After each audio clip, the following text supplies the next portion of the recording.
au cas de là, Empire Bakuba.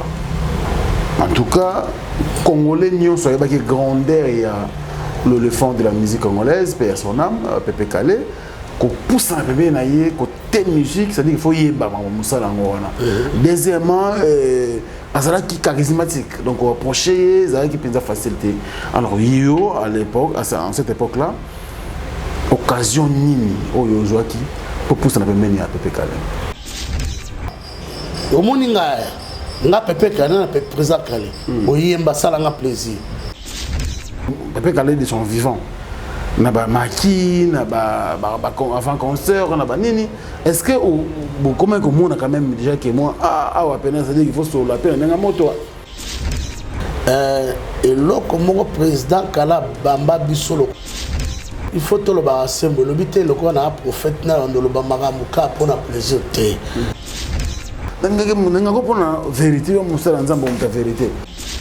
Donc il m'est difficile que le bamba mais nga naza jana bakisi na nga na ina magam na nga yanga yozo ngo nga nazo pas banganga te papa avant ya empire nazala déjà muto bakisi depuis kala nga na lobela part na nga na lobela plus nga parce que so na ko tanga so la bibo franco ni ko moto ne pas nga mo que la bobi na image na ye na respect na ye na yanga je préfère parler de moi so babo ke la ma bange zo ndenga bamise musu bazai na kati orchestre bazai manabutu bazai jabandoki bazai ko attaquer nga parce que c'est une guerre à leadership bazai bandoki bazai ba manabutu to yebani ba pumbaja na butu to bano kende to bano découvrir comme ta memanga na temple de Tumbu na delvo kuna na se donc to ya penda to appela bala te to zo to tambulo sko makelele de banda ti delvo wow to na temple de Tumbu kuna nena ke go découvrir monde sous ça contraire na monde on a za ko vivre donc comment il besoin d'avoir ngo ou ba ndel to comme na table bon na zeko s'attendre to comme na ndak mo ba ezongenga ba mwinda na moni moi ndak mo ba beta na manzanza oh ya na temple to guma to koti na koti na moni biloko na kati nde. Oh là là, c'était hallucinant. C'était pour la toute première fois. Dans mon squelette à Mobimba na Katiatam. Et l'autre tika kinga parce que j'avais trouvé la Bible. Bible est vendue. Nanda wanga. To vandi pe mbote bon azui tumbaku légère andi ko fumer et bali surtout ba doyemba. Ba yemba la bangala na ba zembote ba yemba la ba esprit ba bozongi saka tozo yemba to yemba ba esprit ba. Nzambe bande Yesu ajali ale to yembela nzambe après ka ko yembela nzambe les esprits ont commencé à se manifester.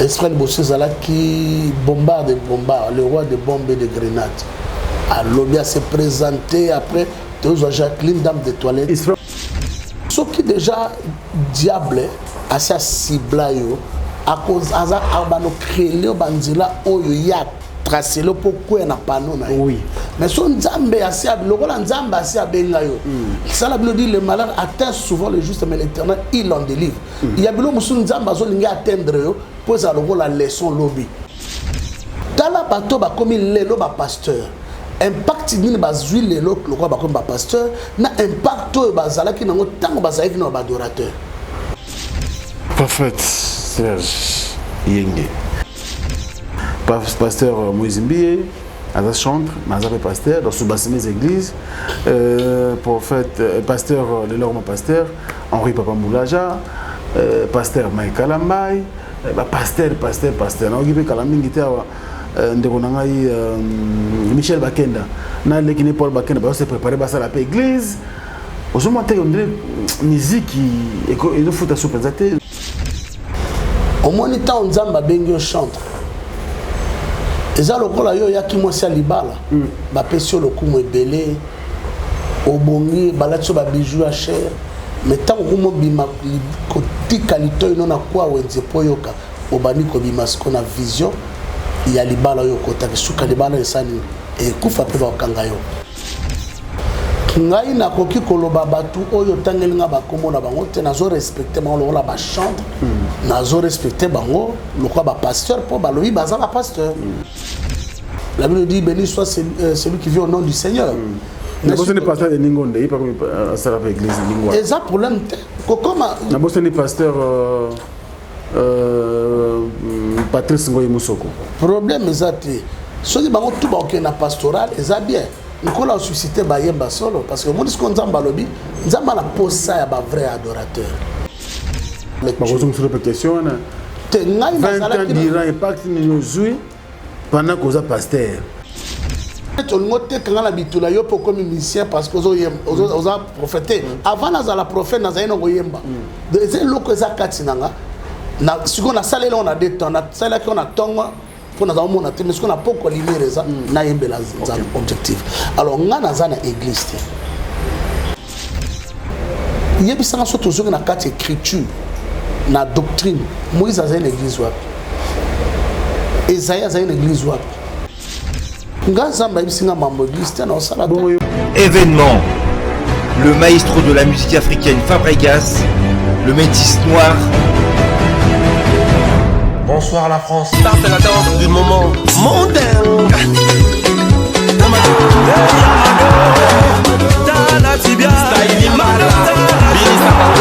Après avoir conquis le continent africain, il s'attaque à la salle prestigieuse de Double Mix à Lyon.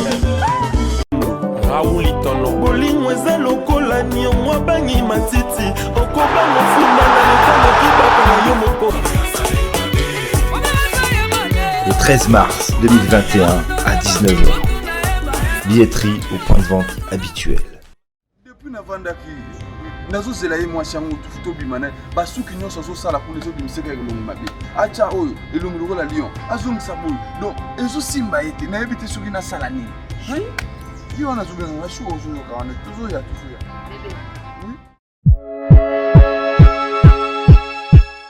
oh bébé ça va wow quelle beauté Olga Kabeli. Vous êtes saisi la figure Olga Kabeli. Vous avez onyukwami na bakabelo ya buzuba. Babi kozanga koyeba ezali wanda mobali. Tonga tukabwana pamba. Tango zobengana nga wana na se renseigner. Babi na ngozo nyokoma ndenge nini. Véritable Kabelo ezaka pa Olga Kabeli. Donc voilà. Yango nde nayoka azana bakabelo ya bien andulatu kaipira kashadu. Donc yango ni yende Olga nde che komona ngoni. Liz. Obongisi mabala. Ibongisi yango bongisi ro libala ko. Bébé, faut que mana Olga wana tera libala de bon. To ke feti. Olga Kabeli.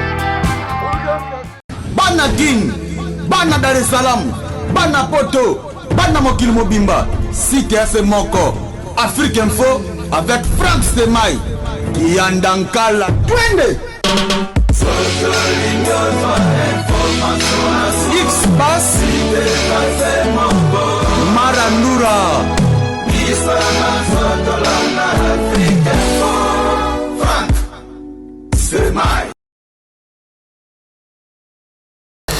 Bonjour et bon week-end, excellent fidèle internaute. Merci pour la confiance que vous accordez bien sûr à Africa Info et également à tous les amis de Frank Stemai. Merci pour le soutien, merci pour cette marque de confiance. Nous sommes très heureux. Excellent fidèle internaute, moi je reviens encore chez vous dans le cadre de cette émission Culture Info qui reçoit pour vous les artistes de toutes tendances confondues. Aujourd'hui, c'est un homme de Dieu, il est venu nous voir, mais c'est un chanteur aussi de l'Éternel.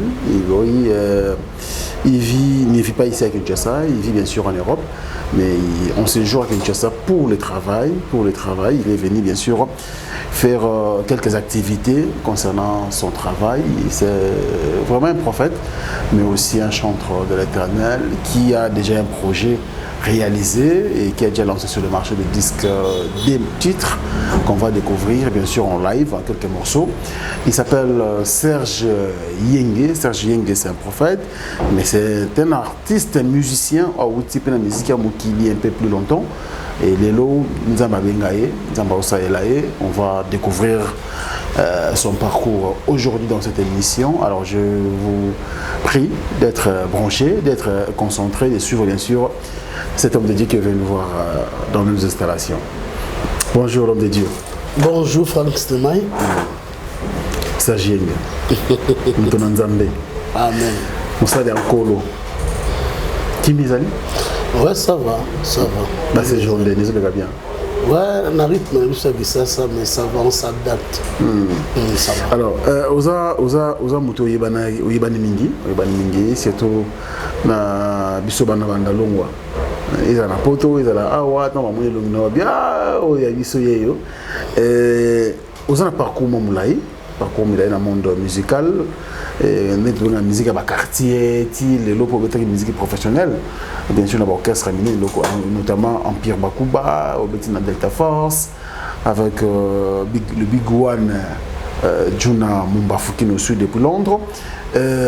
Parcours aux tellement moulaï, mais on a toujours un moment qui peut solo il y a album nayo et puis na Moussa oui ça na Kinshasa actuellement. Mais toi il va nous porter aussi en dernier parce que bande on va confiné, mi ba akimi confinement. Ya moi yeku na mbango. Te ça va na tiki poto bien, son alobi bien parce que tous en la baboti, tous en la ba frère, ba sœur, tous en la connaissance ba ami, na tiki bango bien mais sauf que tous en la confinement. Je bénis Dieu parce que le confinement aussi là les 15. Ok. Ils sont en France. Oui, ils sont en France. Parce que vu pandémie, bon, gouvernement ça la mamnae. Bon, la mambo a sous bazar strict était comme la France. Bon, on sait que Macron il exagère un peu, mais Nzamba Sali Ngolo naïe quand même na Kinshasa. Après combien de temps vous êtes société? Bon, naïa à Kinshasa presque chaque année. Na Kinshasa mais chaque année Nayaka, Namonara Kinshasa changera toujours, ça change. Et changera positivement ou négativement? Il y a des points où c'est positif, il y a des points qui sont négatifs. Côté Amalamu, côté Malamu, Namoni, Ezanamo. Tout bazo a conscience que la pandémie est allée, bien que ils ne sont pas convaincus à 100%, mais quand même, dans le bazo là, masque, dans le police, il y a un peu sa contravention, il y a le côté on a quand même bien, et on a senti moins liberté d'expression, moi, on a s'exprimer, la journaliste, ce n'est plus comme autrefois en fait.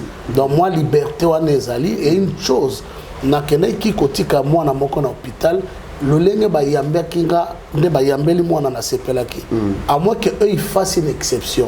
Donc ceux qui au hôpital tu ya ville à Kinshasa bazui moi déontologie na moi bolingi boyambi pe bon moi ke wana ya kuyambaka batu boy et koza malamu lelo nga na sepeli penda yango wana. Ouais, très bien.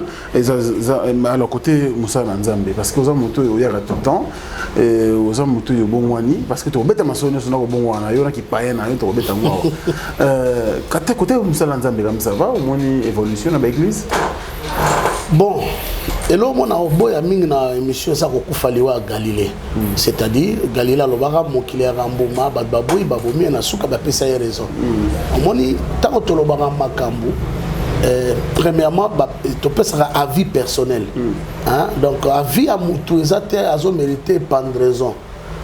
Concernant Moussala Nzambe alors on a nazo déplorer plus ces alliés manque à bolingo.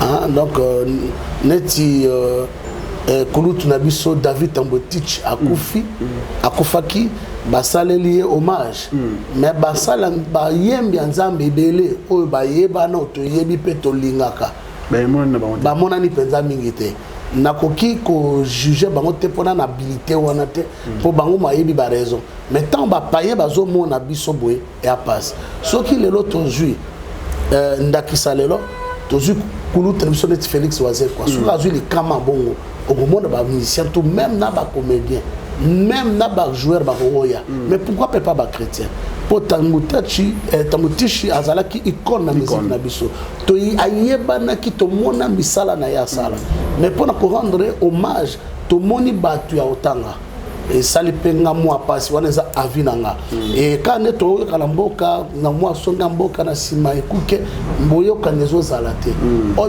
biso fo to sangana dans objectif tomema bana oyo bakangami epa nkolo tata objectif na biso basala nzambe tosangana mpo mboka oyo mpole monana makambo echange Israël azali kotraite baproblème ne kaka politique te mais bazalaki kozongela nzambe oyo abengaka nga na papa na bango koko alliance na mpe akangaki na basakoli alliance mpo na nini biso basala nzambe tokoki kolingana te po tokilukelongi na nzambe po mboko mpe kende liboso kotona naza kodéplore naloba nga personnellement na oyo nga na constate yango wana. Très bien, merci beaucoup pour notre disponibilité. Alors moto na nzambe, on veut savoir na tout à l'heure on a parcours Moulay au bandé carrière to ozonga penza te na ba musique au betaki wana parce que mingi ba yebi déjà ba otala biso mais tout banda na ba orchestre miné orchestre lokola Empire Bakuba. En tout cas, Congolais n'y sont pas grandeur et l'éléphant de la musique congolaise, père son âme, Pépé Calé, qu'on pousse un bébé naïe, côté musique, c'est-à-dire qu'il faut y aller, Moussa Langouana. Deuxièmement, Azala qui charismatique, donc on approcher, Azala qui peut faciliter. Alors yo à l'époque, en cette époque-là, occasion nini, oh yo joaki, pour pousser un bébé à Pépé Calé. Au moni avant tout le belana no Paul tozongela no Pierre pour y motivatique la fungola avant tout le bela Delta Force to banana n'est pas présent di Kérod Mandiam ou t'as pas dit Kérod na na bossa na grand prêtre na pesi mbote atana kabiso mingi atana Afrique. Donc à partir na ye mutabimisi so ko na média ba mona bibana dit Kérod je me rappelle quand bozaki na ba Jordan Koussa oui tozalai na Jordan Koussa Sreli Mikobi c'est le Scrum. Mamale, Josa Sakoko, Jeko Bourompela. Voilà, on a Scrum Tassala, on a Flamme Kapaya, je salue. Les lois comme Moussa Nanzambe, Nzamba Salayengola, oh là là. Bien, il y a des gens qui ont été bénéfices là-bas. Donc, de Wana, le dit que Rod a mis ça qui biso, après ça, il a confiance. Dans la clip, on a fait pas, on a posé là. Nazalé Soukane Longnangai. Il faut le longina. Tangana ta et Soukane Longnangai. Château Kolo et Davis côté, on a tout le monde, tout le monde. Donc, tu travailles na bango, après, tant que dislocation Wengeye, Bato Babani ko Kenda, Flamme Kendaki, Selewa Kendaki, Serge Mabiala Kendaki, Flamme Kapaya pa Kendaki, bon Sreli Mikode a Kendaki, Jordan Koussa e Kolongwa akena na te akena na Wenge Kumbela ya Aimé Bwanga.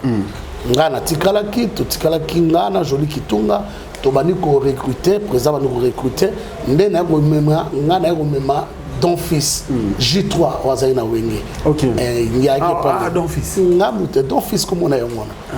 On très J3 je salue, ndeto bani ko remonter après na ba époque wana Sreli Mikobi ba na Prince Bella nde ba ko zonga na ndako. Ah présent kala zolo ka ba musicien ngana boyaki pour nazale fidèle à présent nga na ba ta ba tuba keto zala na wenge kumela voilà na Dikerod Dikerod na bina otika Dikerod boyete ya le dig na otikete ba betelinga ba tout parce que c'était difficile pour ba convaincre nga ba le kage pa ya kulutu na ngai Didier Molonga nzamba pambola azana Anvers nzamba pambola non à Liège plutôt donc yé mutaye gabi oh mais yo tchaka makele la star pona ndimo Tokyo ko laksanga musala non yé mutazoka na loboko na zeko na pantalon tabi alors le pantalon na yé après singa munene mais na kango ba ceinture na keka abi makele lo tchaka to mono kuna ndena ke na kuta na tiro le même jour to sala test na présence ya président Juna Mbafu yo kaibi so kitiro. Bon, ça va, quand le même jour, toqué Maki. Oh, le même jour, allez, bah, combien ils sont Maki. Tu commis dans Maki, tu vas dire qu'on préparer, trop préparer. Un jour, vu qu'à la 24 heures, na UHB, na météo, tu vas 24 heures, la binga, bino maleboya. Oh, bino non, ok, bino te. Ah, président. Si vous avez un Pépé Calé, net non mon avandi. Abina yo kabino. Nazalai kolenga babengi tiro mutalibosh so mais Pépé Calé via Calé baki président Calé baki tiro oh tiro ya tiro je salue parce que ya tiro abani musique kala na ba debest a musique belé après ya tiro ayembi après binanga omoninga nga Pépé Calé na président Calé oyemba sala nga plaisir guitare te mbunda te ya vanisco yo bisoto sala ye plaisir et là donc France Temaï ndonanga banzembo tout ya mokile bunginga donc na yemba ta jalelo ekili na mutu ya te préserve nda ose mais na force ka mwana mobile na yemba nzembo moko ya Sreli Mikob toza travailler to na Nova Sa na yembi yango actually toywe abin Sreli yaka yemba no nzembo yemba mukosala test lowa ja toza au travail ayemba boyemba bali tosala idio le na yemba vekala chebwe let aussi sabi au monde appelle ça plaisir ay samina tayela nga bien pour vekale amela bien vraiment te soit na kanda do ana sengo asenga bien amela po na yembaki un jour je me rappelle bien yonde na osala yo nga ezali pona nga honneur yemba na pepe kala mais toujours qui chance ya yemba na studio te concert se produisait que ezali na giga concert na salle de Martyr donc ça ba chorégraphie na présent Juna Mbafu dont je salue na balo fombo et tout après ba projet zala ki belé bon na ndenge ayo kokufa donc bino boye na Empire Bakuba après sorti le dernier album oui biso toye avant non bah non na studio bah studio bon préparer un album à cocktail ndé ayo wana bo biso toyemba kité parce que déjà to kutai ba grand chanteur lo ba ya de Souza lokola ba bia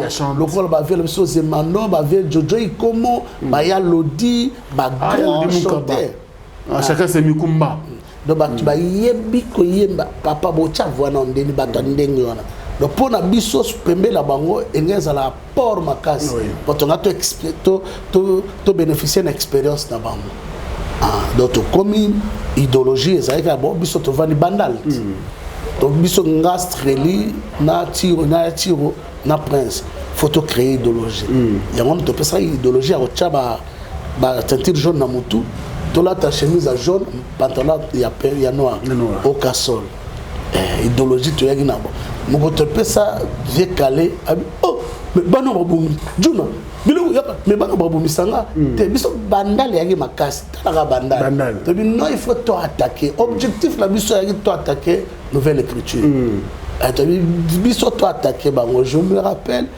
président lobby bo kende Carib to kende émission aux aïe chaque samedi na RTNC bona bosani variété samedi soir tes alaki na ba midi la journée après midi ah oui to gagni il fallait que to yasko kuta na émission surtout la siko mutabilama aza presa Juna Mbafu il faut to lata lelo a sentir que biso to a bandal papa mudungu o ekotama to tambolate sachet 5 kilos de bimaki donc ngana na olele pa mutu mona 22 ans naza caché bango tia na tonga kuta na zubili to la tata automatique na veni bovie kala ganga banoye to bano pesa déjà sport objectif to biso il faut to traquer nouvelle écriture bon ba idéologie ne savait pas avec qualité et motivé ba jeune boy de idéologie to yaki nango o poussa biso zani ki bandal wenge après tout ça lui retrouve ça là préparatif il y a voyage des présents calais à Koufi tant à Koufi binosikoyo tant présent calais à Koufi c'était dur pour nous parce que babiso quoi babiso to arrive à chez moya propre c'est-à-dire bozana soutien ni papa ni maman mais bozo espérer na art au bondime la ouverture sikoyo et fungami na suka boye présent calais Koufi ngandi mate tozali na dokolos na fête moko boye babiso biso présent Koufi na dimate le na zoya na kota kivunda na kimbanza mwembe bula mbanza mwembe kimbanza tibalari batu tout bazolela et c'est comme ça que présent kala Koufi na ndima ngote et bon c'était fait mais regret zala que tango veka la Koufi na matanga ba réaction moko ya bakulu tezaka malamu te mais na biso soki bazala ki atana mwa boninga omona ki biso to kenda pe lobi to kenda to sali mingi to kotikela pe bano héritage eloko toujours lokumu ezali même ya na bango soki lelo batombwani biso mtobeta to mais bango bazwaki biso lokola ba adversaire mbokela ki fara donc du genre que à Koufi total au biso skota bolo le so mamwa biso to un esprit ya bandal de tout le monde a bino tout on a esprit to kola ki na bandal mais na respect voilà Je me rappelle tant que Papa Kala Koufi matanga sili Empire Bakoube kotaki mobulu. Le faut me créer ta force nae. Bon parce que nous n'avons pas fois après ba yo kanate mais ba KVK Boeing qui peut de l'autre côté en tout cas mobulu kotaki. Maramoko en tout cas Empire Bakuba ils ont des chances et exister yo au salaki quand même choix. Babouingi balaki ba vient biso nani Papitex à l'époque balaki mais choix na ils avaient porté sur nani. Bon non le baboye au moni mutu pas comme un chrétien falinga na Yesu. Il faut sentir que Yesu en parle pour ça naï. Et ça le kola mutu nga kota na ordre spirituel quelconque. Il faut linga pas linga fa mona ba avantage ne loko yake. Donc pour nga mutu kola liboso mutalaksanga bolimingo ya mbanga za présent juna mbafu. Iye muta recrutanga iye mutazalaki comme support nanga. Non.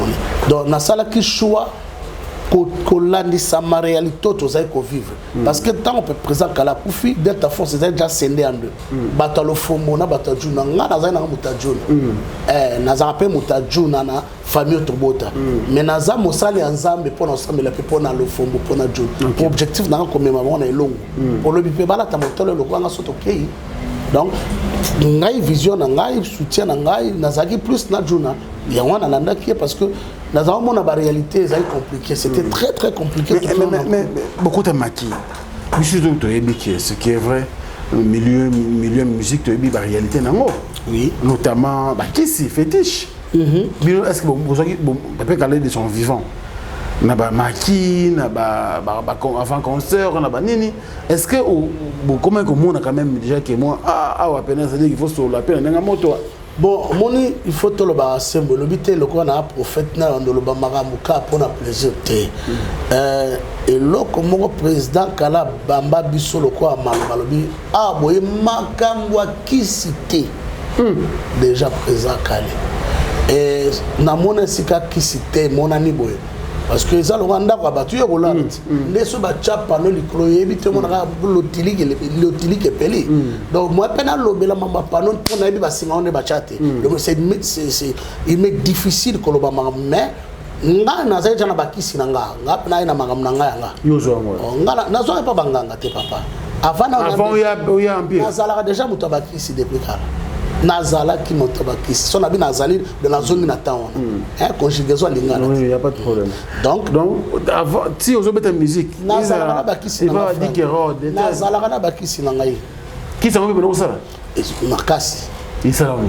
bon siko place siko na avant na landa Yesu wana no lukanga ponga na luka Yesu te ye mutalukanga on va au comment wana non tala kisi tozo bakisi ndeni ozo kisabasi bakisa bitumba wana ba série ya mike wana to bando de musique te bomwana bonga na bandi kisi da mwa muke bakamo na lakisa ba kisa ami muninga moko azana zolanda nga yebi ye mutu ali boso ate na bongwani te poso ka bonga kota ko mona te na mais ko bonga no to ko ba pena monogoti yo to si sabo na ko makuna ba porter na plainte pour wana kosele makambo te mais abongwana ele lo abongwana na kosele makambo te abongwana o mo limba kisi awa mutapoto mais ko ngana ebite so ya ondima na respect na yena to sola c'est mon frère mais yesoka ye ngana lo bela par na ngana lo bela plus nga parce que so na ko botanga so la bibo franco ni ko mo to pas nga mo dikela bobi ces aveugles le kuta mais na image na ye na respect na ye na yanga je préfère parler de moi so babo kelanga mabange zo ndenga donc amiona mutamina kinga mona ibana nene ka boye pia ke betaki bino te pia ka te to sana bana mike to zokola bon ce que biso skole to kola to zala ngai Roger Matasi je salue en Belgique to zala kina Jean-Rémy Lissassi mon frère to zana na John Bosley Bosco to zala ki ba jeune mo to linga ma propriété ba sero ka to la ta coupa didas na basket à quel moi t-shirt mo boy pour jean pena ya Lois to ke scrolling ba momi na ba mola na ba sinkini bon moi surtout ko linga basi ba mona ba jomo bo moi propre ba no ba kotona mo ba kaneli bino ba baga bino pe mo mobulu photo ke no lugaran monde bandi to ko luka pe biloko ke bagar pena ko beti na beaucoup de tête ba dumi ba le ba koye ezupego et puis ba vient na biso ba yeba Katcher le roi ba Mijo ba ya Makaya ba ya na biso le roi ba Ismaël Premier, je salue à Bandal vague ba catch chez sérieux. Je me rappelle en 97 98 de 80 non 86 87 88 ndeto bandi vague wana la catch zo bunda tolanda ba vient na biso wana ba c'est ça sope biloko dans so toke ko bunda to banga te poto biloko ezali to banda zo gu mais ami moko parmi na biso kaka ndeko mais na biso lokasa na ba problème na ya vie azolo ka banzela ni ofungwa ma yende mutakendaki inde ayo benda batutu baboyi ngandi tu vas nous kende tu vas nous découvrir comme ta maman na temple de Tumbu na Delvaux kuna na se donc tu ya penda tu appelles la balade tu zo to tambola sko makelele de banda ti Delvaux wow tu na temple de Tumbu kuna na ke go découvrir monde sous ça contraire na monde on a za ko vivre donc comment ba bosanda wango o ko ndel bon bosiko koko nanga Marie-Louise Ngombo yende je salue Azanganga Azana vivant Azanganga te koko nanga anga tazako loba yom ko kenanda so simi kisonzo liboma nazayo banga nelo wana ya binanga sale lo te ya kaka ngabite koko aboya abiyaka ya ina mo experience ngamo yuma bleu to komi na tamle bon nazayo s'attendre to koma na ndako mo bezo ngenga ba mwinda na moni moi ndako mo ba beta na manzanza oh ya na temple ay de Goumam Tokoti. Là, na Koti, mais na moni biloko na kati nde. Oh là là, c'était hallucinant. C'était pour la toute première fois. Maman a squelette à mobimba na kati atam. Ba milangeza na ba croix, na moni biloko belé, ba bikeko, ba biloko compliqué. Et loko tika kinga parce que j'avais trouvé la Bible. Bible vandi wana. Nanda wanga. To vandi pe mbote bon azui tumbaku légère, andi ko fumer. Bali surtout ba noyemba ba yembela bangala na ba nzembo te ba yembela ba esprit ba bozo ngisaka tozoyemba to yembela ba esprit ba nzembo nzambe bande Yesu ajali ale to yembela nzambe après ka ko yembela nzembo nzambe les esprits ont commencé à se manifester esprit de Bossu Zala qui bombarde le roi de bombes et de grenades à Lobia s'est présenté après Jacqueline dame de toilette. Il se fait monter, besoin de voix. Donc, ça voix, les autres moutons changer ma voix. Moutaye pena changer voix, bah no loba, bah moussa. Jean arrive à quoi t'es bon, va peut-être bien comme ça mécato. Bah anglais là, bah français. Mouton changer voix. Oui, ça peut arriver. Franck, quand Dieu parle, nzak basimba monoka mouton loba, au sentir au grenzam. Quand les démons parlent aussi, na expérience on a 20 ans, on y a quoi démon. Comment l'apôtre Paul avait su que moi sur ma mort le besoin de me sentir. Premièrement, il avait l'onction, il connaissait Dieu et l'écriture. Donc on a mais Paul Azaï ventrologue quand même. Moi Hercule a ici voit beaucoup ma casse. Jacqueline dans des toilettes. Alors maintenant moi si nani Charlobi a Mathilde Kola qui tient. Comment on va là? Azaï ndako nangati.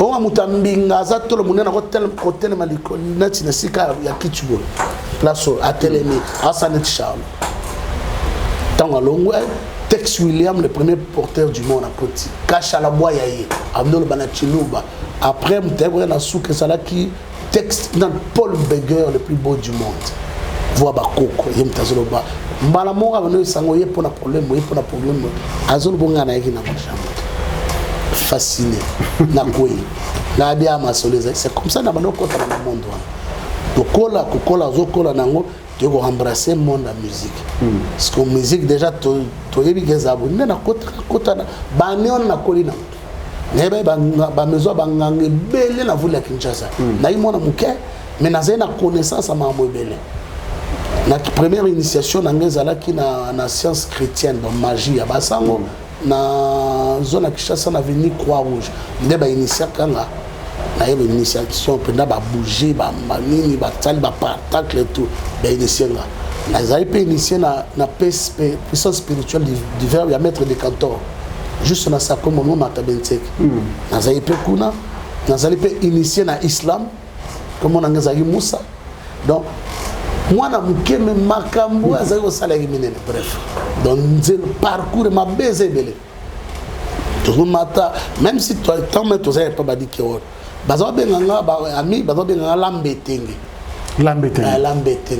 C'est-à-dire comment mbetenge mbetenge mboka bakisi. Bango ya master lela bakisi bango tout ba Jordan ba yeba ki ba tout ba bi ki. Bango jona ko tilo ko ta ko doute hein. Pour ndi makote hein. Eza émission. Eza émission qui Jordan a ndimanga te abenganga Serge Banetina suka meso bakisi prophète c'est la ndima. Jordan c'est mon frère. Ça attend la biso, mais n'attend pas ça biko za musaka. Toi quand parenthèse, tu évolué. Qui sont encore dans le monde de la musique c'était facile pour toi. Au continue na bonganga na yo wana. Pourquoi Pepe Kala baki awa qui cité. Il savait pas que beaucoup le premier na été nzamba bengié. Mais au développement on se pas du na mumbaf. Bon, on a développé qui on te pas du na mumbaf.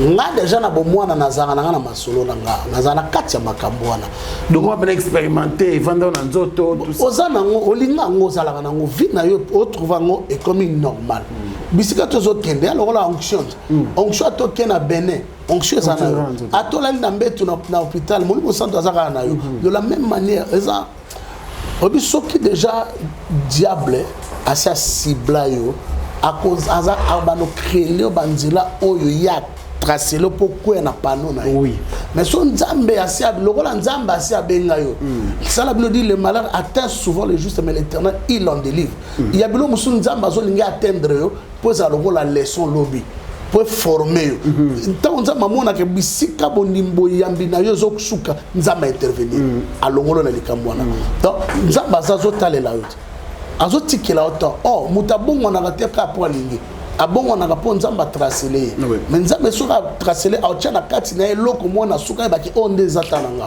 pour mutako de lui-même du jour au lendemain alors tela comme sambela to mona bato ba sambela mabazondi ngala lukanzambe te ngala tikala pe olikona yesu wana te mais yende mutayo landa ba pratiquement mabe wana ba kiso continuer nango ya wana lobi awa ti pas djuna mombafu alors eloko nini oyo yo mona pena ke no bon dans le monde de la musique qui si a penser va ko réagir. Bon, au moins parce que la chérie n'a pas coup de tête au bétail quand même les gens qui c'est bon là tu dis mieux mais ce qu'on a nous la ngope parce que nous les photos mon abena que bon quand ngipé qui ça quand ngipé qui Afrique et le monde on le pas on musique c'est art c'est neutre OK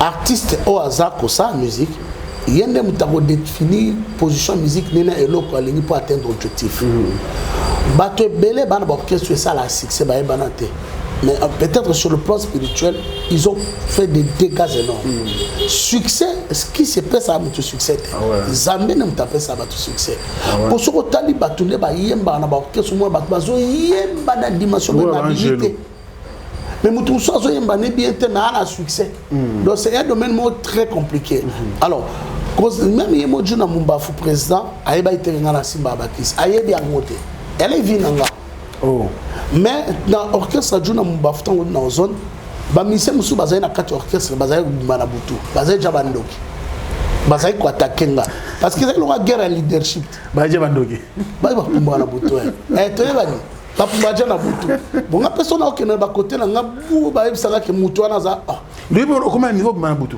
te mutu wana abimi na butu abima na butu so na kena ba côté na maiso moni mutu abima mutu aza mutu molili donc on tanga ba na mai tu bokina bona orchestre tanga na so na consultation ndeni mikolo so te mutu combattre ta ba mona mutu ye abi o abima na butu OK pe na orchestre bo azo le position ba guerre froide des années parce que nanga ko pona vérité yo musala nzambo muta vérité nesa na ngo sala bo bona boy banaki pe bon comment on a mutabe ça te moni ngana za moto na tambola na singa na tonga na tambola na saison na epete de bisike pasuka ngana tongaka parce que son a lobby intel na EDT na ko bebi sa réputation et même na baboti na ye to na belle famille mais ayebi tiana lo babo songa na bongo ndo c'est quoi ta personne yebi c'est ya kozana mboka ne te yazaka na Congo na Congo na ville à Kinshasa précisément mais na bonne la pona e na kuta pena Congo na ndima na kuta na nzambe donc voilà donc son na kena ba maison na nga ba sanga tele ya nga na tikala jamais kokena kumba ba musicien to na ba mina ngepanga nga na zokena makambo na yo lobby na ngeza ndenge yango c'est là où j'avais compris que lobby a mutu satana romona ngote donc moko ta ko prédire lobby a mutu si ce n'est que Dieu lui-même. Alors conversion na yo to appel na yo pa nzambe et ça de quelle manière? Bon, conversion nanga ezalaki après départ et à présent Juna tout kala ki na poto tout kala na répétition mais vie nanga bana comme de plus en plus très difficile bani ba blocage ezokuma mais ba obetelanga li solo moko que non prophète moko azawa azo sambela batu bana ke prophète nazo kende ka ba rep na biso ya ndawi ya eli kokomati te delvo na ba temple temple na katara déjà kala moni eza okoliti okenda ka bando kola donc au fur et à mesure conscience bando ya bando lukape makoleka donc voilà donc là la comme on a prophète wana ah bisinga non nzamba osaila yo nazo mono na poto donc dans un slogan mon azaloba mourir sans voir Paris c'est un péché. Là dans le capote c'est-à-dire dans dimano subolo. Aben singa pesinga adresse na Selemba au frère côté abamai. Église ngala ke no yimela Yesu l'église à Selemba. Na koma kuna mo balata bilamba batembe. Nazo tutuka bazo purger bana bagendoki bazo tongola bango bachila ba kelo ba mungu bilo moi ya compliqué ngana nimela Yesu kuna nazale pena serviteur kuna faire donc nazo servir pena kuma vinanga un jour mukamina ngabi bondela pona mamoyo ngape ko bondela na simika na sima même pas na poussa la maman na kwe ngamona na kimi mutakwe ngamona na kimi do début bandaibo doctrine akuna lokona ngana zaki ignorant na bene lo banzambete na adopta qu'on peut accepter c'est pour ça la Bible dit mon peuple périt faute de connaissance même au bazo sambela lelo il faut baza la connaissance ya doctrine il faut ba vanda na enseignement ya solo lelo to mona ngo batu bebele ba okosama pona nini Congolais ngotanga pena bibete Congolais ana makasi na jeunesse so ana problème sérieux Congolais appelle ça capone intérêt beaucoup causer la cima Congolais linga sacrifice te ka vani bo ke sacrifice l'église ya passe soit ça des sacrifices azo zela na lokomo ya wani yeso azo baso bo senga ga bozwa kate bo senga ga mabe nzamba yoka maloba tata la intention za la mutema parce qu'ils sont les reins et les cœurs lokola ngana yeba ki maka mwanzambe te nazo ndima o kuna na kina kota kufa ndela likuna na yokuta suna prophète moi ici kufa za nini ba pratique wana ko sala déjà doctrine na bango zaidi ya mabe surtout au jour d'aujourd'hui on a comprendre par rapport au tas de samana makomi na Nzambe mungu esova te bongo ba wila bimoli ya sova bongo te kotongola batu na ba délivrance utana kotongola bana bandoki te kotia bango ba nkelo na misu te kotumba bango ba moto abuji te obekata balien. La Bible dit dans l'air de détresse, il créa à l'Éternel. Mais l'Éternel n'avait pas envoyé ni la prophétie, ni les miracles, ni des signes, ni des prodiges. La Bible dit, il envoya sa parole et sa parole les guérit. Amen. Donc les enfants de Dieu aujourd'hui, ils sont perdus parce qu'ils n'ont pas bénéficié d'un bon enseignement. Ils sont malades spirituellement. C'est nous les médecins qui vont leur apporter le remède qui est la véritable parole. Le véritable esprit de Dieu, c'est lui Christ, l'agneau immolé. Amen.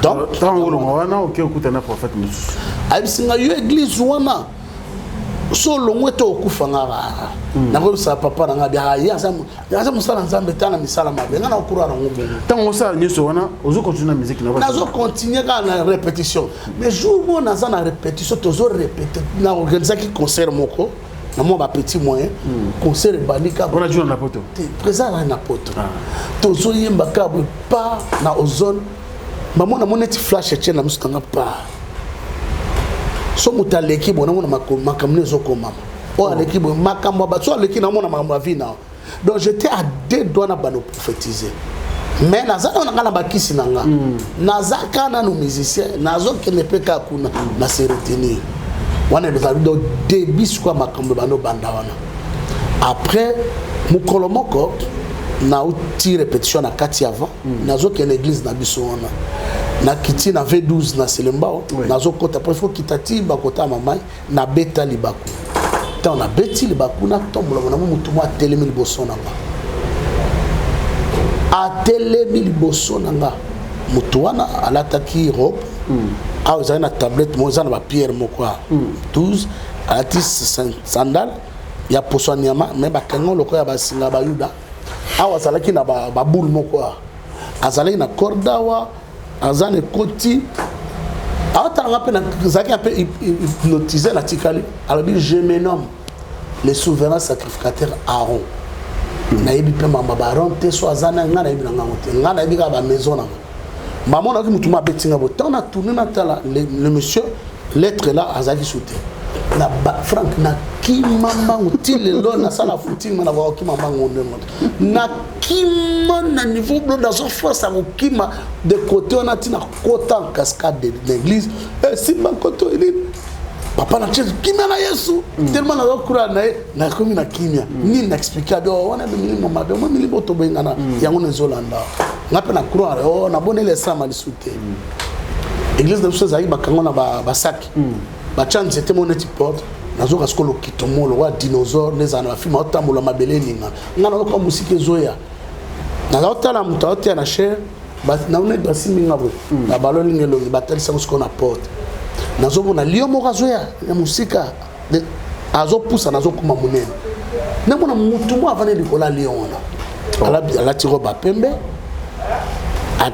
alati couronne et na ba pierre précieuse et belle zo ngasi mi livre mo za na couverture na ngoza net ya no na épée mo za flamboyante na yoki ba lobi nga voici les lions de la tribu de Juda mbamona koyi de la makamusiko e bandoba donc là son otambo na ba oloba nanga so na commune sikabo papa na bandi ko loba ba via batutu donc et bando sala nga un peu bato zo monet na komo liboma nga mona mona msu ba maison nga na zo kene bon mais ezaki début appel nanga un jour na va na chambre na fungoli ka bible mais ça l'aura fait d'artifice boum na mona bato mo 24 ba koki na chambre moi chambre nga mukena comprendre bato ba kokate bango tout identique ba otalanga na sene dans tout muki pour la 4e fois babimela nga moko a chebo abisi rouleau moko rouleau bakanga na moi singa moneti doré à remettre nga abi na funga na funga na kotinga abi faites attention de tout ce qui sortira de ta bouche monne manoken na oken so na lali na zo wa butu mo manazo mo na chandelier na tellement na mo na épée na fana bona mo na lobo ke uti likolo ekiti na se eza na boule eza na ni na monde globe terrestre ba tcheli kola globe siko billet na ba no mo na bilo compliqué et la première personne on a connaît qu'on s'est confié c'était le prophète Malik Boufunga Beshima na ke monae ya zo bible na Schofield abani ko expliquer na o ezaboye balance au monde ezaboye chandelier ezaboye et pas azo ko kisangona lobanza ndenda ba interpréter le maman ba interprétation siko prophète José anda mutaloba na ngala tira bibo yo na peso 3 jours soki que ensemble na kunanga na tikinzam papa veillez à vendredi bisinga net mardi mercredi jeudi Nesco veille vendredi boy et na ser moko boy azana ma campagne azai bo ser azai olinganga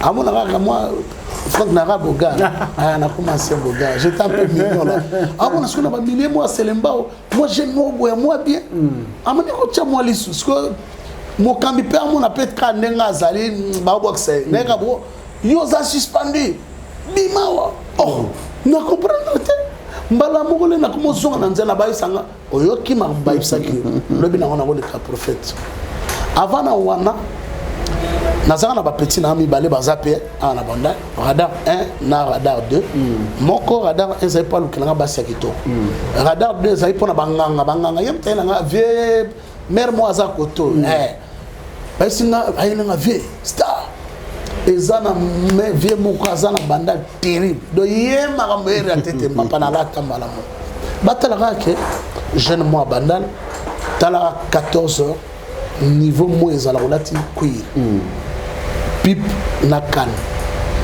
star o qu'est-ce qu'on le cabozui na comme pas prophète José Yanda na kotikela elongoye pas abima nanda au mananda kuna moi terrasse abina mosala nzambe bienvenue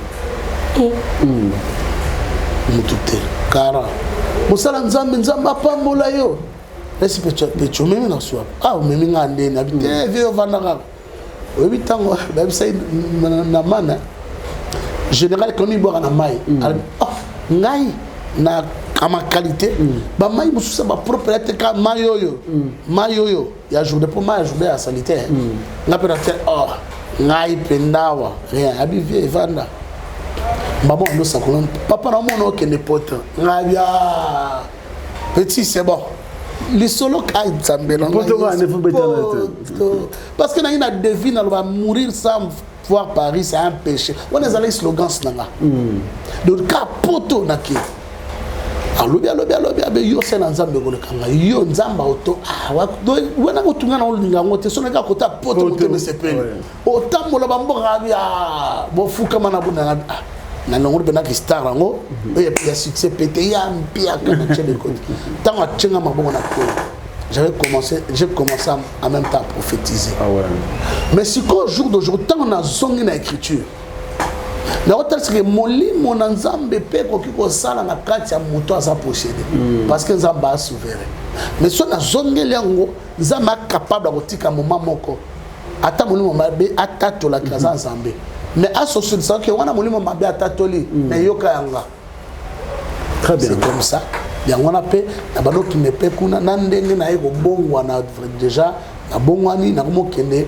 première formation na ngaza une église Lifeline il y a passé à Makala Kese, neto bano ya na big na na big to bano yo koloma mwanzami to bano zoana to longwe wana na okende na mushimai nde place na ngene ko vanda sko na makolo ya papa na mushimai ya kufa ba consacrer biso to ki Afrique du Sud to za na Jobu to ki na Cape Town ne nzamba bizonga na yo ko zonga na bani posela nzambe na nzamba tinga na poto na luka bane mais il soit tenu on a pété papa na bon on a bisela au visa na misa we pena na mbongo no pena passeport à rouge visa OK mais na tant on a ça côté na zo kangote on zo chanson mais si on a témoignage nanga et là on est na go sepela na bomo nanga pona zo bolingo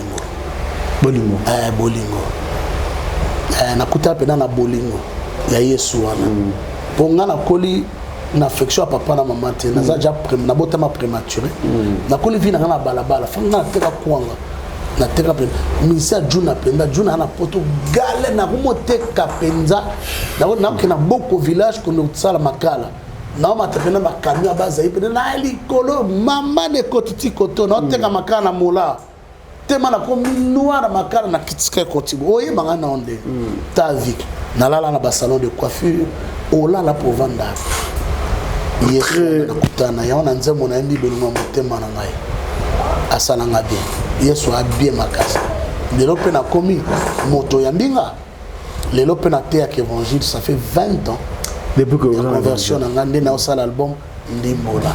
Très bien, merci beaucoup. Je pense que c'est le temps. Oui. Au mettre ce témoignage parce que c'est vrai hein. Baza papier à travers le monde belé bako édifier bango. Et ça peut peut-être y avoir belé hein au Bawanda Bisso. Je crois bien. Et comme ça la vrai bien. Alors, nanga toute question est-ce que ndengenza benga yo wana du fait que yemba la musique à mukili il faut pas qu'on yemba au la musique pendant que ça comme chrétien ou prophète. Bon, nako manyolela ngoboy. Eza pe boka munga na omona wana nobelanga. D'ailleurs, j'ai l'impression, j'ai remarqué, c'est même pas une impression, eza remarque. Basale bato babane koyemba bango tu ba okoma basale nzambe. C'est tout ça. Est-ce que basale nzambe il y a peu de basale nzambe bazoza basale nzambe bakoma ba musicien. Ngana botama déjà chanteur. Na musicien. Koza musicien ça coûte na eza na sainteté. Musicien ça muto pratiquer la musique. Oui. Musique en termes de tolobela sur total terme musique ezali A osa combiner ba son d'une manière agréable à l'oreille. Mais la musique est naître parce que ça a. Ce que tout ça pour se différencier la musique na esprit il y a tellement de choses pour dispenser battre. Les autres kabona qui o azamu Congo azamu luba langage. Pour Pierre ba qui azamu ça na langage. Moi ça abi azaina abi awangani. Soda matune olobi ya solo tabi eloni l'action qui na kosabi langage na yo. Donc musique langage dans le langage dans le thème esprit à thème. Les autres différencier biso. Donc ngai nazali na musicien. Nkola zwingane na kati ya musique. Na comité nazalaka déjà né ya bendinga. Abominga pendant 20 ans. Et pourquoi attendre tout ce temps avant l'album premier album chrétien? Mais na yoka kitena yimba. Siko yoki. Siko na yoki. Muta inspiranga na sagesse wana zala papa Charles Carlito. Tanga bongoli mutemba asala ki album te azela kitan. On monte ndenge formé abisika album moko lelo bana na nzambe bakangoma. Combien ba bongo ka 6 mois 2 ans ba sel album ekendawa. Parce qu'il faut ça non inspiré par Nkolo. Inspiration, composition on a composé mais so mafuta ezate et suka na nzela. Donc o nzamba tche comme inspiration, il fait si mamite ma bateau ya linge simba.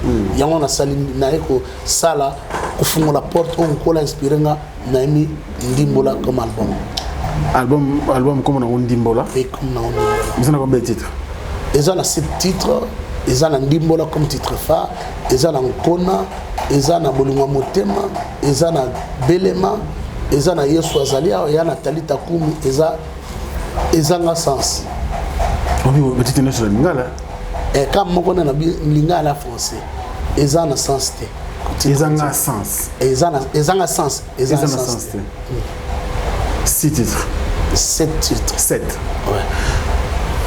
Prophète Serge Yenge. Oui, mais quand même que musique est comme un boulot. Autour de tout à l'heure, il chante presque mingo basala succès dans beaucoup na biso.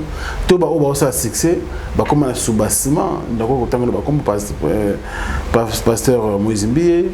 Aza chantre, Maza pasteur, dans sous-bassement des églises, prophète, pasteur, le lorma pasteur, Henri Papa Moulaja, pasteur Mike Kalambay, pasteur. On a dit que Michel Bakenda, na l'équipe Paul Bakenda, bah se préparer bah ça la église. Aujourd'hui, on dirait musique et le foot à se présenter, en fait, qu'on foot à thème et comme mon boulot en fait, surtout musique chrétienne. Lecture on a reçu la situation des abouis. Au moins il temps nzamba bengi chante.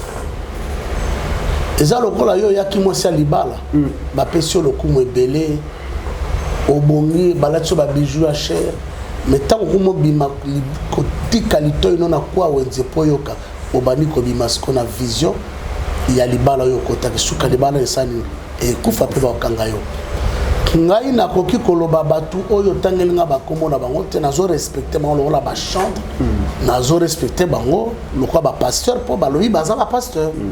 La Bible dit béni soit celui qui vit au nom du Seigneur. Na bosse ni pasteur de Ningonde, il pas comme ça la église Lingwa. Et ça problème comment na bosse ni pasteur Patrice Ngoyi Musoko. Problème ezati. Soki bango tout ba ok na pastoral eza bien. Nkola suscité ba yemba solo parce que mon discours nzamba lobi nzamba na posa ya ba vrai adorateur. Na lobi te ke baza ba faux adorateur. Mais lecture nangé zabui. Oui. Tala bato ba komi lelo ba pasteur. Impact ni ba zui lelo lokwa ba komi ba pasteur na impact to bazala ki nango tango bazala ki na ba adorateur. C'est là où nous devons faire la lecture. Bah, sur la question, 20 ans d'Iran, impact ni zui pendant qu'on a pasteur. Parce que bango au moins ko yimba ba yebani mais yo bando bongwani penza mabengi yo mais to yebite église ils en a combien de bandimi to yebite église ba to komba bongwani pour na parler yango siko vandaka question ne ko zongela yo anga mitune liyo ka nazo zone c'est l'opé ya no mitune zana ngo babanga ngo te même atana wenze ba cheso 150 soki po vzeli 18h bakata ngo pe na ale mobimba nanda motoleka sociela mbelinde ngo kabwana nako zongisela yo nga nazalaki na musicien but yanga net na émission ezako yembonga na yembite exact témoignage nanga. Jésus a dit vous serez mes témoins. Ngana voyemba nanga pété. Quand témoignage nanga on peut s'édifier peuple. Na té ya évangile et ko édifier peuple. Mais nazo yemba po nazala Yesu azwanga déjà na mayembi. Na uti na famille moi ba musicien. Et tous on église. Quand ça va na l'église. Et nanga na parce que le binanga en fait les années tout le monde quand la bitula yo pour comme musicien parce que aux a prophété avant la prophète na zaino goyemba c'est loko za katinanga na siko na sala on a des temps na sala qu'on a tongo pour na mona te mais ce qu'on a pas ko limiter ça na yembela za objectif alors ngana za na église te où ça l'église naza na église te mais bon mona ndengeni Jésus a dit aller partout dans le monde, faire des nations, mes disciples. C'est bien. Mais, tant que nous il y a 5 ministères. Il y a un rôle. 5 ministères, on a un fonctionnement. Il y a bon zamé dans 4 accords du Christ. Jésus a dit que tu fais dans l'église. Ministère, nous sommes tous les fois dans l'église. Il y a des gens qui sont dans 4 écritures, dans la doctrine. Moïse a une église. Esaïe a une église. Éléo a une église.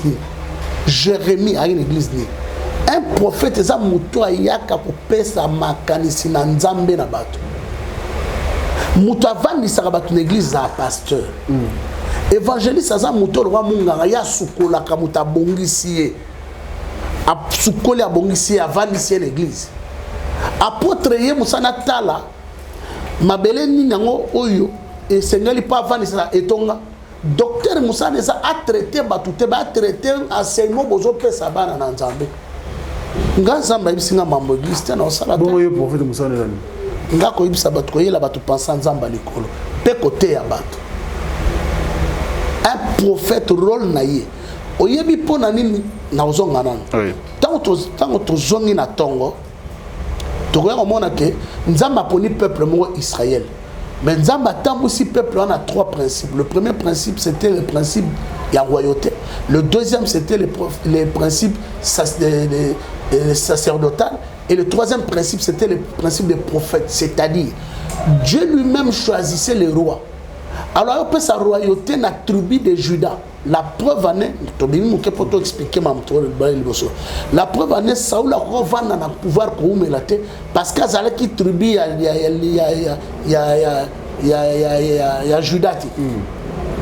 Alors, nous avons pour un roi, notre tribu à Israël, pas tant de sa royauté. Alors, moi, si quoi, Azalek obligé au temps on a pensé ensemble, c'est-à-dire dans le règlement d'ordre intérieur, où est la loi. Batunza m'a fait ça qui garant, il y a sacrificature et ça va lévite. Donc, le rôle du roi, atambola na maloba na principe nzambe. Alors ce qui roi na peuple na babu qui va transgresser loi nzambe. Pour nzamba bomaf ganga mingite, azawo tinda ba prophète. Prophète n'a ko yana ainsi dit l'Éternel. Prophète n'a une habilité à kozo oyotina likolo lipa akabola bana nzambe na moto za la moto ou moto pété. C'est-à-dire il y a mabe to na malam rôle la prophète ça comme ma pensée nzambe. Le rôle, la prophète. Est-ce que je joue un rôle bien apparu? Est-ce qu'il y a des témoignages? Ceux qui battent la biso, comment on va commenter? Est-ce qu'il y a des bons témoignages pour le ministère ou bon, en ce qui concerne les témoignages, vraiment c'est un peu perplexe parce que les leçons yo karananga tenanimito pe sa témoignage nga bien atana bongwani. Témoignage la preuve. Non, ça veut dire que la prophétie peut ça. Le Cambo, prophète Serge Yenga Ibsangango, quand même quelques temps après, il a découvert que Nzambe, à cause de Nzambe, a utilisé. Alors, et Salami. Alors, parce qu'il y a des prophéties. Il faut de l'institut de l'Éternel, et puis il y a la moutarde de comprendre que Salami. Ou orientation pesa yenga ina landeli yango nzamba asali katinanga. Bon, on a c'est pas la question là mais sauf que na nito je sanga le kamona nzambe. C'est-à-dire so na roba na lobaki boy wana yoka bien na lobaki boy do zanga na lobaki.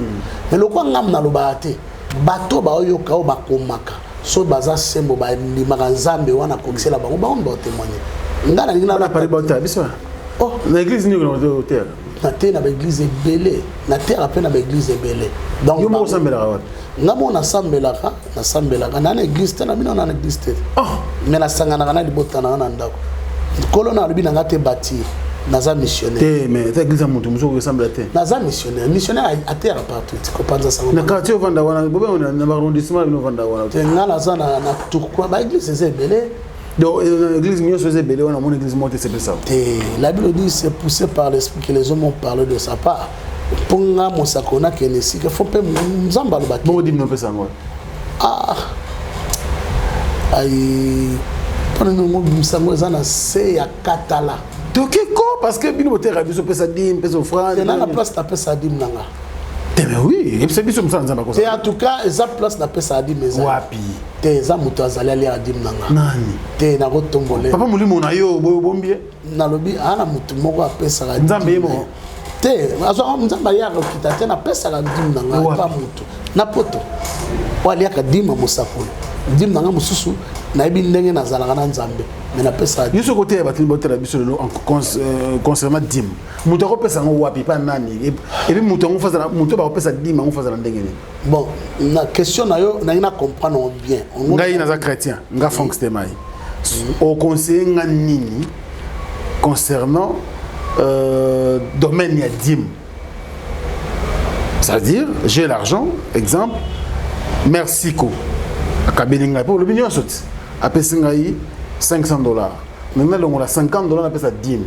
La personne qui doit manger ma dîme là, ngai pour na saler confiance appelle ça dîme. On a faut mutango za ndenge quel genre de pasteur et puis voilà, dans ce sens là. Question là je comprends. Yesu abiki si mutamo na ngate bosono.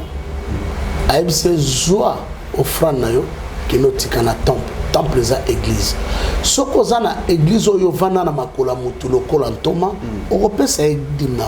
Soko za na makolo ya oyo vandate bisika mulimo na nzamba okambo place liloba zobima ya mafuta na moto okotikidim bayeba ote okopesa dim na yo soko lingo pesa muto ayeba yo seke yo pesa muto na dim mais soko lingo pesa nkolo oza même pas la besoin se prononcer okotika dans n'importe quelle église oyo kwa tout ça mi azoli kana balabala oyo Yesu aza mokonzi pe mobekisi soko zana tonga oyo vande matiti o vandelité c'est-à-dire on a père spiritualité à l'église mokenda régulièrement ce que je dis na yo o ndenge molimo na nzambe okamba ata butu atia na libanda so molimo na nzambe kambi o pesi edi manzambe bon ce que nzambe na toute sa mité na oluka na nesika mona sambela kato esika moko na pesa ka dim pendant ce temps na osana mbongo nani bonde na bombika bonde la avant son jour sikate ngad comme bible était comme nga na conseiller yo soko oza convaincu te toza oza le sika o moni o pesa te zombo wana kende na maternité kalembeleme okutata de maman bakamani pona $25 basali 7 mois demi sabango aussi nzambe oyanga zone na pesa bana babima bango nde bayebisa nzambe nzambe apambola. Bon, ceux qui montent moi de souffrir premier dans la paix. Pourquoi pas? Ils avaient qu'à dire. Dim au moment na zone le expliquer parce que il y a un moment te comprendre peu. Toi se comprendre. Oui. Aux en église té. Aux appels convaincre au peut sabat musuté. Au bon maman tu pas au lien. Vous peut sabat ba souffrir. OK. Bon son l'église na sambelaka. J'ai l'argent. Mais exemple, na fait exemple José Mulumba. Azul salaire naï. Bon, c'est quoi yo? En église pas sambelaka andi melana prophète wana mais qui ça nga Frank Stemai biso ta ça na bengi ni na zabo awa bubulu choix nini José Mulumba ko sala apesa dimba pasteur to watindela nga Frank Stemai na ça. Bon, c'est un peu perplexe nga la pesa ba avis nanga. Merci. Na limite nzamba sepela liaka etene zomi ya mutu mais mutu moko azokufa na mona ngona Bible te.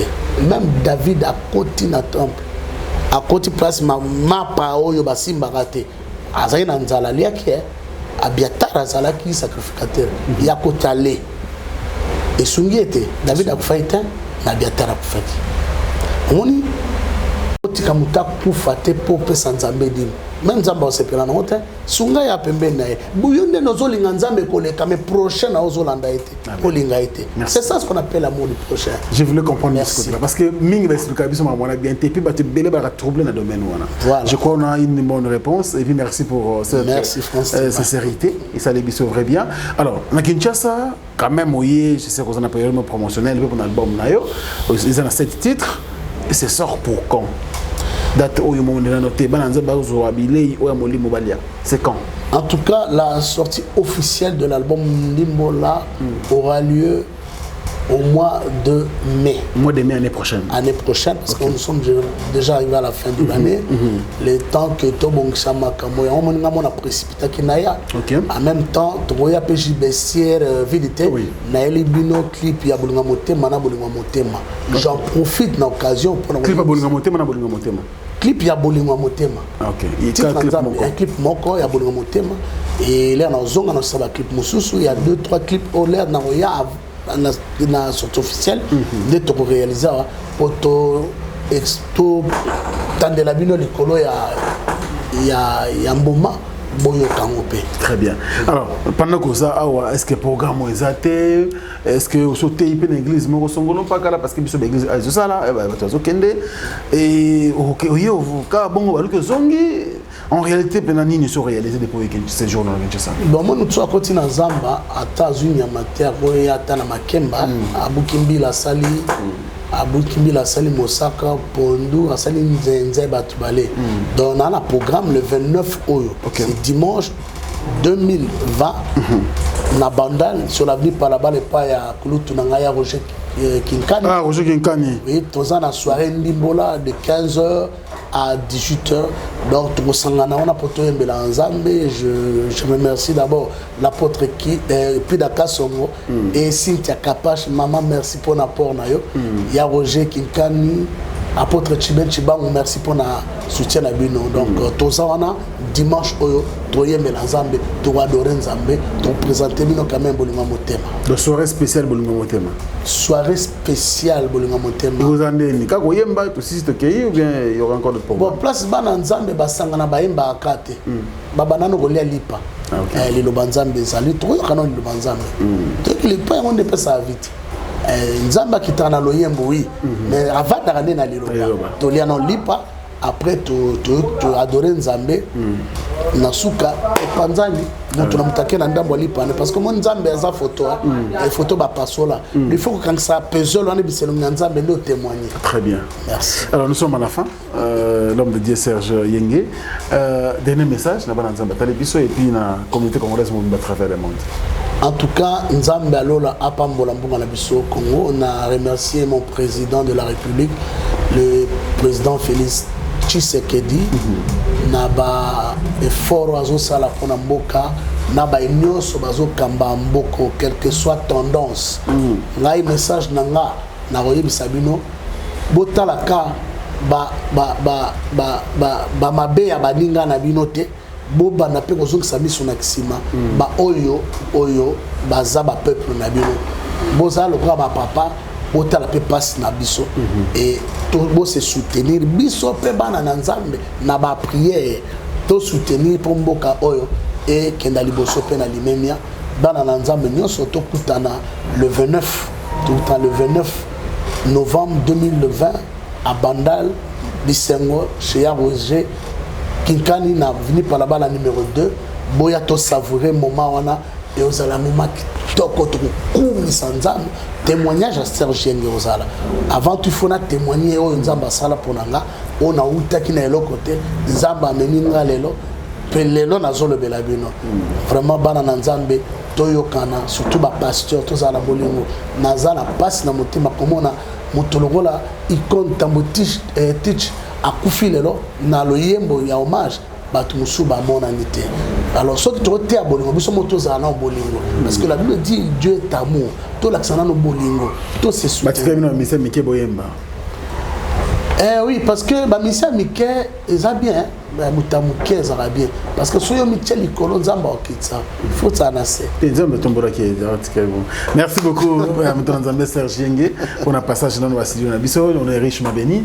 na passage na yo bino popesa mbote babanga te nazo pesa mbote na bana na nzambe ba soutenir la ministère na ngai donc bangari naza ko remercier vraiment apôtre Mbienga donc on est Aza na tozala naye na mois de décembre 19 dans les États-Unis parce que Aza na tellement makasi oyo azobongisa ezali sorti ezali royal hein il va parler sur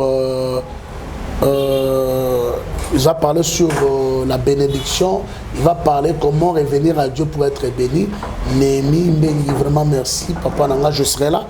Invitation sur Koma qui donc là na ozonga kaka na petit passeport na ozalawana nazo remercier pasteur Thierry Chinkola na Fidèle Chinkola nazo remercier ya Valérie Nzimbi Druna merci yananga maître Nathalie Spray Coco ya vraiment merci pour na conseil ma version tindela kinga na moni ke nzamba sala pour mettre respect tindela nga ba verser on nzamba le bélier na pamboli nzambe apôtre Merimboma na pamboli libota na nzambe nyoso pasteur Daniel Kalala na mamango de lui Kalala et ma sublime mwana na nzambe ma kitoko Isabelle Kalala merci pour l'apport na kati album. Je remercie aussi Franck Stemay Lum Kongolo Vanessa Onyeme Malulu Marioyo batu nyonso oyo ba soutenir tomonana le 29 na 15h à Bandaluma sur l'avenue par la balle numéro 2. Nous allons savourer la soirée Ndimbola. Merci beaucoup, mesdames et messieurs. C'était là l'homme de Dieu, le prophète Serge Yenge. Donc voilà, le 29, surtout dans la Bandaluma, au Bourzana Kinshasa, tout coup, on a venu par la balle numéro 2. Et ça a lieu au événement. À partir de quelle heure? À partir de 15h. À partir de 15h. 15h à 18h. 3h. De 15h à 18h, tu as le Banzambe, tu as Bina, tu sais là. Tout glorifier, plutôt adorer Nzambe ensemble dans le prophète Serge Yenge. Merci à tous les abonnés qui nous ont suivis à travers le monde. Et vous qui tardez encore, abonnez-vous encore massivement parce qu'ici il y a quand même de bonnes choses, de bons programmes qui vous feront du bien. Merci également l'équipe de non, ça va? Ça va. C'est la fin. Je dis merci à Ozen Galna qui est au four au moulin. Moi, je vous retrouve prochainement dans un autre numéro de cette émission avec le même plaisir et la même détermination. D'ici là, portez-vous bien et à très bientôt. Au revoir. Je remercie Batunyo Soba Soutenangai. Premièrement, le pasteur Daniel Kalala et maman Grace Kalala. Je remercie Isabelle Kalala, Maïga Kalala, Aurélien Kalala. Je remercie le pasteur Thierry Chinkola et le pasteur Fidèle Chinkola. Je remercie l'apôtre Chibangu. Je remercie mon père, l'apôtre Meya Ezougou. Je remercie le prophète Malik Bofunga Bishima, mon papa, le prophète José Yanda, l'apôtre Emery Mboma. Nazo remercier Lissousou Yanangai, à partir Moussika, maître Nathalie Spray. Merci pour la Coco Waya, merci pour la verset au Tindelainga et Edifienga Makasi. Je remercie Ya Valérie Nzimbi, Druna, merci beaucoup. Et Nazo remercier, puis Nazo Benga Bana Nyon, surtout Bazali na États-Unis. Tokuta na milulu minene ya munene oyo tokozale pa ya apôtre Némi Ngenga Mbengi tozana thème moko ezali très important on a invité batuba bayawana to partager thème ezali le roi veut t'honorer vraiment nzamba pambola bino batu nyonso tout o ba soutenir nga Gerli Sassi Nazer Jipen nzamba pambola bino la main de fer kata suki kitoko nzamba pambola bino nazomona yo déjà nzamba mona boya tokutana. C'était à vous le prophète Serge Yenge, Élisée David, l'homme de Ndimbola nzamba pambola bino. Événement, le maestro de la musique africaine Fabregas, le métis noir. Bonsoir la France. Ça c'est la danse du moment mondain.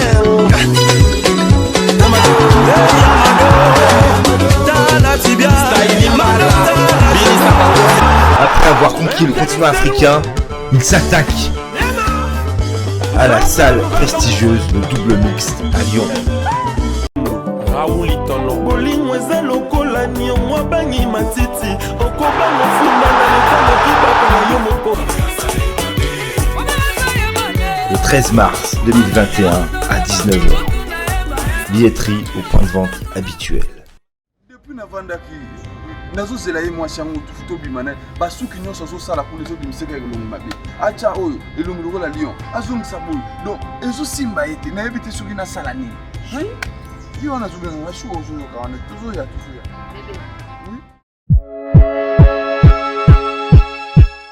oh bébé ça va? Waouh, quelle beauté! Olga Kabeli. Vous êtes saisi la figure? Olga Kabeli.